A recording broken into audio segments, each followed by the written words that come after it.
Okay, so this is a video for those that think they might need an extra example, all right? So it says find the surface area of the tetrahedron below. So a tetrahedron is a shape where all the sides are equilateral triangles, okay? So there are 4 sides, 4 faces, and the shape itself is made up of 4 equilateral triangles. There's one at the bottom and then 3 on the side that meet at the top. And as you can see here, all the vertices of the tetrahedron are 16 millimetres. Okay, so we know that it's an equilateral triangle and that there are 4 of those faces. So I'm going to draw myself a 2D version, a 2D equilateral triangle, one of the faces of this tetrahedron. So each of the sides is 16, 16, and 16. Now to find the area of the triangle, we need a half base times height. However, unfortunately, we do not know the perpendicular height of this triangle. We don't know it. We want to actually know what this height is here, but we don't know. So that's where Pythagoras has to come in again. Okay, so if we forget about, say, this half of it, we would have the hypotenuse as being 16 and this length here being 8 to find what this is. And we're finding a shorter side here, okay? So 16 squared would be c squared would equal, 16 squared minus 8 squared would equal whatever a squared would be. Say that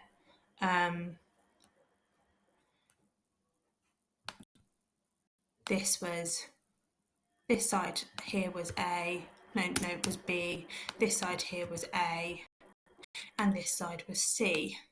So when we're finding the shorter side, we need to do A squared plus B squared equals C squared, but in fact C squared minus B squared equals A squared.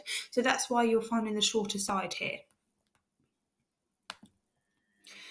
So let's carry on with that, and we can use our calculators for this, absolutely fine. So 16 squared minus 8 squared gives me 192. So A squared equals 192, and so A is the square root of that, which is 13.856. So A equals 13.856 centimetres. So that height, the perpendicular height, is 13.856.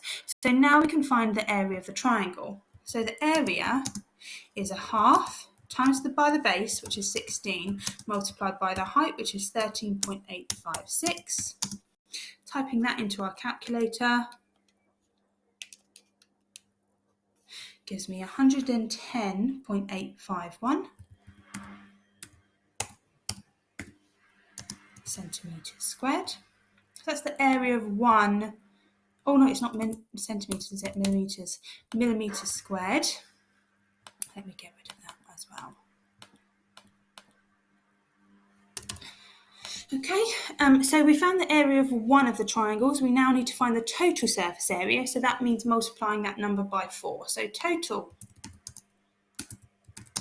surface area equals 4 multiplied by 110.851,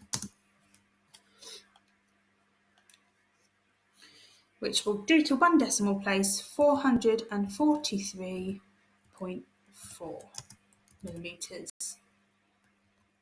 squared. Okay. All right, so there's another example there of finding the surface area using Pythagoras. Now you must be careful as to whether you're finding the hypotenuse or whether you're finding a shorter side, okay? Because then that will affect your Pythagorean formula here, okay? All right.